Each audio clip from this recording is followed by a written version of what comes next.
TGR Munna 10K। এই ইউটিউবারটার game প্লের fan না এমন মানুষ বাংলাদেশে খুঁজেই পাওয়া যাবে না। আমি নিজেও তার বড় একটা ফ্যান। বাট গাইজ, আপনারা কি জানেন এই মুন্না ভাই এতদিন তার গেম আইডিতে প্যানেল লাগিয়ে গেম প্লে করত।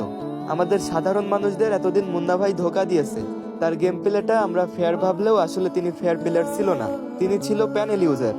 গাইজ, এটা আমার কথা না, এটা কিছু বুদ্ধিহীন টিকটকার প্রতিবন্ধীদের কথা।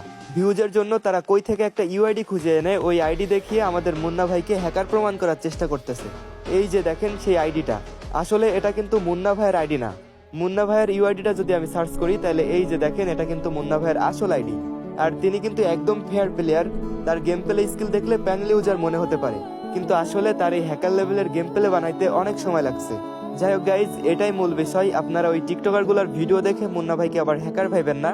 আর হ্যাঁ, এই মুন্না ভাইয়ের গেম প্লে ভিডিওগুলো আপনাদের কাছে কেমন লাগে অবশ্যই কমেন্টে বলে যান। আর শোনো, বটটপ কিন্তু ডায়মন্ডের দাম একবারে কমে গেছে। তো তোমরা যারা একদম কম দামে ডায়মন্ড নিতে চাও তারা এখনই প্লে স্টোরে গিয়ে ডাউনলোড করো বটটপ।